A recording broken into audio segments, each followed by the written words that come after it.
களியை கருவாட்டு குழம்போட நாட்டுக்கோழி கறி குழம்போட சேர்த்து சாப்பிட்ருப்போம். இந்த மாதிரி பல வகையான குழம்பு கூட களியை சேர்த்து சாப்பிடலாம். உடம்புக்கு ஆரோக்கியமான கீரை வகையில புளிச்சக்கீரையும் ஒண்ணு. அந்த புளிச்சக்கீரையோட களியை சேர்த்து சாப்பிடும்போது பாரம்பரிய உணவுலயே சிறந்த உணவு களிதான்னு தெரிஞ்சது.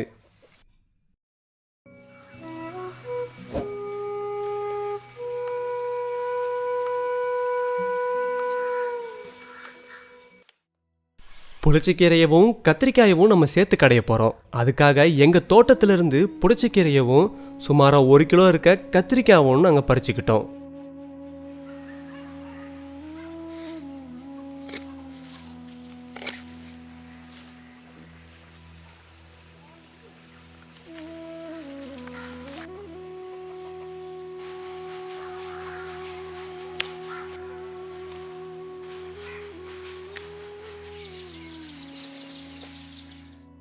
புளிச்சக்கீரையை வேக வைக்க போகிறோம். அதுக்காக புளிச்சக்கீரையை தனியாக பறித்து எடுத்துக்கலாம்.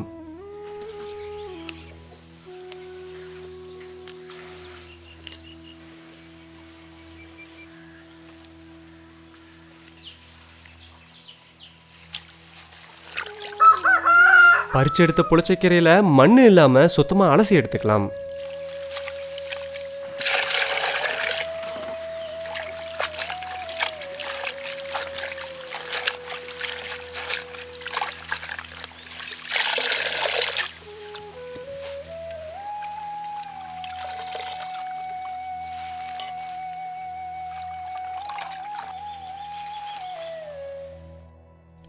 கத்திரிக்காவும் வேக வைக்க போகிறோம்.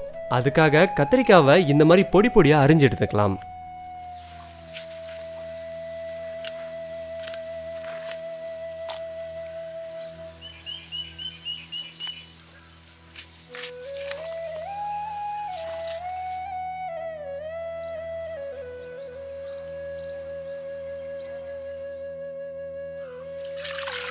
கத்திரிக்காய் வேகிறதுக்கு தகுந்த அளவுக்கு தண்ணி ஊற்றி அதில் கத்திரிக்காயை போட்டு வேக வச்சிடலாம்.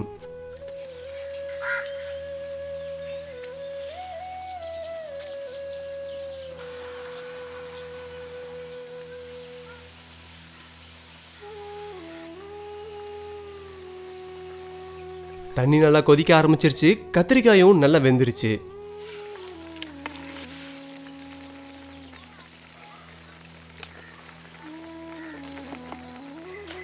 இப்போ நம்ம அலசி வச்சிருந்த புளிச்சக்கீரையையும் கத்திரிக்காயோட சேர்த்து நல்லா வேக வச்சிடலாம்.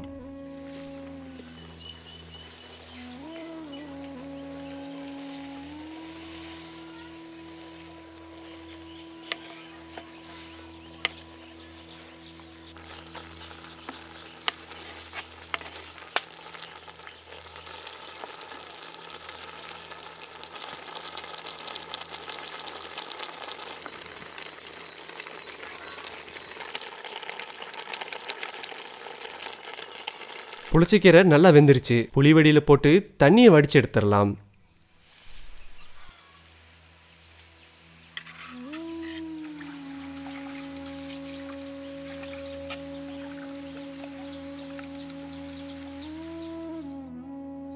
புளிச்சக்கீரையை கடையிறதுக்காக தேவையான மசாலா பொருட்களை இப்போ பார்த்துடலாம்.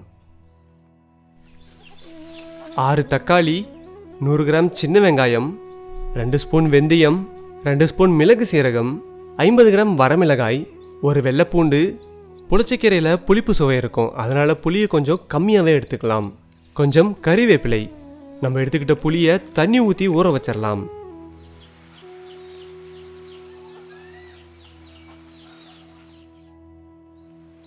அரைக்கிறதுக்கு தேவையான மசாலாக்களை எல்லாத்தையும் இப்போ வறுத்துக்கலாம்.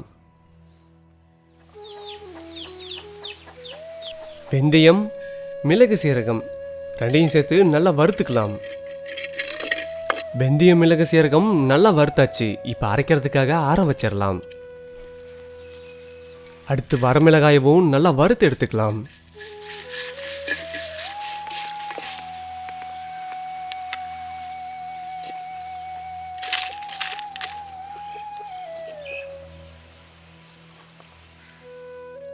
வெந்தயம் மிளகு சீரகத்தை அம்மியில வச்சு பொடியா அரைச்சிக்கலாம்.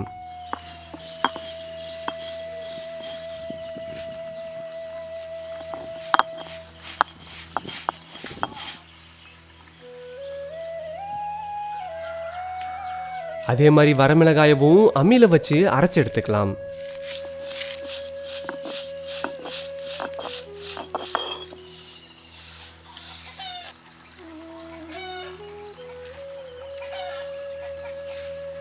இப்போ வெள்ளை பூண்டையும் அம்மியில் வச்சு நல்லா நசுக்கி எடுத்துக்கலாம்.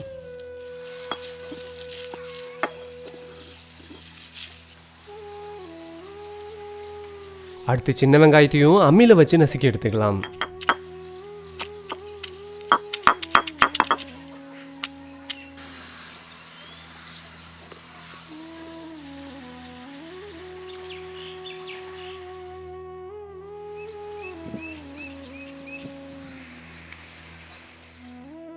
கீரை கடையிறதுக்கு தகுந்த அளவுக்கு சட்டியை வச்சு அதில் கொஞ்சம் எண்ணெயை ஊற்றிக்கலாம். எண்ணெய் நல்லா காஞ்சிருச்சு. இப்போ கடுகு சேர்த்துக்கலாம். கடுகு நல்லா பொரிஞ்சதும் கொஞ்சம் கருவேப்பிலை சேர்த்துக்கலாம். இப்போ நசுக்கி வச்சிருந்த வெள்ளை பூண்டை சேர்த்துக்கலாம். இப்போ நம்ம அரைச்சி வச்சிருந்த வெந்தய மசாலாவை சேர்த்துக்கலாம்.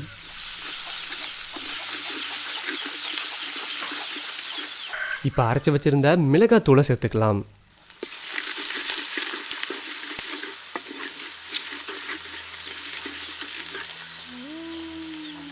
நம்ம நசுக்கி வச்சிருந்த சின்ன வெங்காயத்தையும் இப்போ சேர்த்துக்கலாம். வெங்காயம் நல்லா வணங்கினதும் அடுத்து வச்சிருந்த தக்காளியை சேர்த்துக்கலாம்.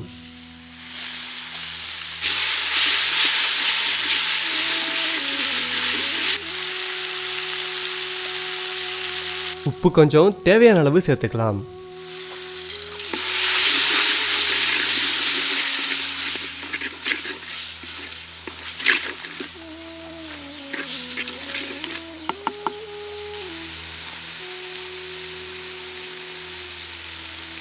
நம்ம ஊற வச்சிருந்த புளியை தக்காளி வணங்கும் போதே கரைச்சி ஊற்றிக்கலாம்.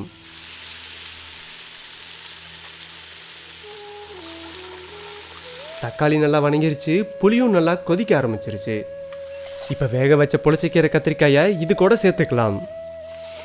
புளிச்சக்கீரையையும் கத்திரிக்காயவும் மசாலாவோட நல்லா கிளறி விட்டுக்கலாம்.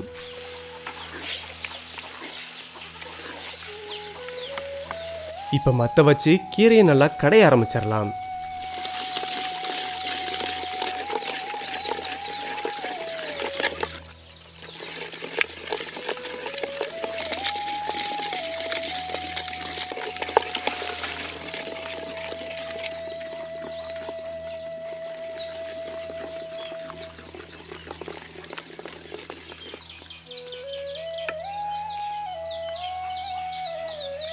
புளிச்சக்கீரையை நல்லா கடைஞ்சாச்சு. புளிச்சக்கீரை இப்போ சாப்பிட்றதுக்கு தயாராகிடுச்சு.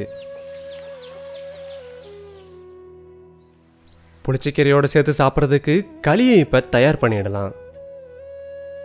களி கிண்டுறதுக்கு தகுந்த பாத்திரத்தில் கொஞ்சம் சுடுதண்ணி வச்சிடலாம். களியில் பதத்துக்கு தகுந்த அளவுக்கு தான் தண்ணி சேர்க்கணும். அதனால் பாதி தண்ணியை தனியாக எடுத்து வச்சிடலாம்.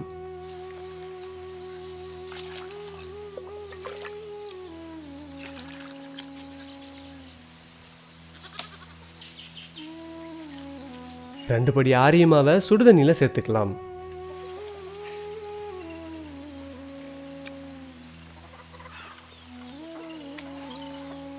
மாவு சேர்த்ததும் துடுப்பு போட்டு நல்லா கிண்ட ஆரம்பிச்சிடலாம்.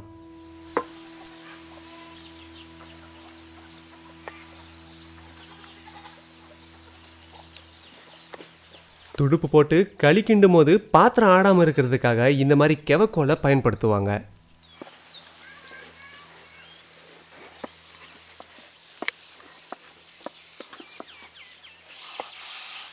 களியை இப்போ பக்குவமாக கிண்டி எடுத்துக்கிட்டாச்சு. சாப்பிட்றதுக்கு தகுந்த மாதிரி களியை இப்போ தண்ணியில் மூட்டு வச்சுக்கலாம். களி சூடாக இருக்கிறதால உடனே சாப்பிட முடியாது. இந்த மாதிரி தண்ணியில் மூட்டு வச்சுக்கிட்டா களி நல்லா ஆறிடும். இப்போவே சாப்பிடலாம்.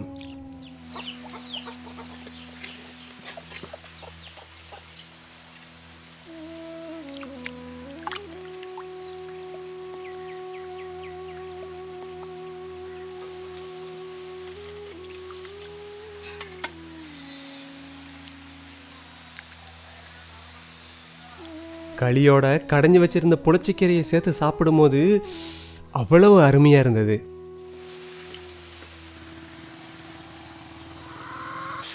புளிச்சக்கீரை தோட்டத்துலேருந்து பறித்து கத்திரிக்காயோட சேர்த்து கடைஞ்சி களியோட சேர்த்து சாப்பிடும்போது அவ்வளோ அருமையாக இருக்குது. புளிச்சக்கீரை நிறைய பேருக்கு பிடிக்காது. நான் இந்தமாரி செஞ்சு சாப்பிட்டா நிறைய பேர் விரும்பி சாப்பிட்லாம்.